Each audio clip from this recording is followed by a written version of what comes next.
Narcissists don't want to be responsible for their actions. They don't want to give you explanations because it means that they have to take responsibility for what they have done, and they can't do that. They don't actually understand why they do this. They don't want to give you an explanation because it means that you have ammunition against them, to brand them, to tell others that they are a toxic or a really negative person. This is why, okay, they give you the illusion that everything is wonderful, that everything is great, especially after the relationship has ended. But it actually isn't. That isn't actually what's going on. How can you think that when you leave, all right, and give nobody an explanation, that you are not going to feel it inside, that you're not going to feel some sort of remorse? Yes, we would do, but we wouldn't do that. We would give that person an explanation. And in healthy relationships, indeed, that's what happens. You give that person an explanation why you don't want to be with them anymore, or why this relationship isn't working for you. But a narcissist won't do that, because it's ultimately that they can come back to you in some way. This is all to do with the attachment disorder. They can't attach to you in a healthy way, but they can't also detach from you in a healthy way. So that's why they behave in this way. The reason why they have attachment disorder is because when they were children, in childhood, their parents didn't accept them as who they are. They always tried to modify them. They always tried to either ignore them, so that the child's needs were never met. They weren't able to be themselves. So they quickly learned that if they are somebody else, if they appear to be different and they change and they become what their parents want them to be, then their parents are going to accept them. And that's where this dysfunctional belief comes from. You've also got to understand that the attachment when you have with a parent, when it's healthy, it means that your needs as a child are met. You then become self-actualized. You then have you feel comfortable, or you feel that you have a firm foundation to be who you are, you can express yourself in a certain way.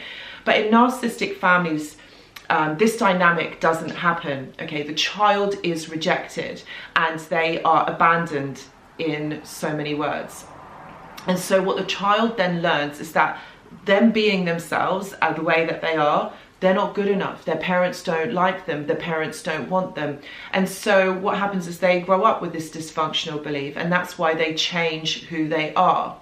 So when they go on into adulthood, this is never changed. This is never challenged or said that this is wrong. So then later, as they get into adulthood, this isn't corrected. So this is why they do that. If you go no contact with somebody and you just disappear, it leaves you feeling, or leaves you wanting answers to understand, to know. It's kind of like a grief, isn't it? Because you don't know what has happened. So you're trying to get those answers, trying to kind of process this to make some sort of sense. In healthy relationships, people don't do that. Okay, they don't just disappear and they don't just go. Okay, so that's why this is really abusive and maladaptive behavior. When they leave, okay, it doesn't mean it's the end. It just means that they have gone and they're with someone else, they're doing something else to occupy their mind. And ultimately, this is what it's about. It's just to occupy their mind so that they are doing something else, so they're not thinking about something in particular. You see, they have these dysfunctional beliefs. Okay, and when you combine that with a depression or an anxiety, these negative self-talk that's going on inside of you, okay, this sometimes becomes too much. And so the person needs to retreat back into themselves, or they just run away, they just go. So when the narcissist then processes this, listens to this, and they change within the cycle, and as the cycle goes on, this is indeed what happens. It's the hot and the cold, they really want you, they don't want you. So when they go in this cycle, they then, once they process this, they will then probably try to get you back in some way, or they will try to make contact with you. You've not...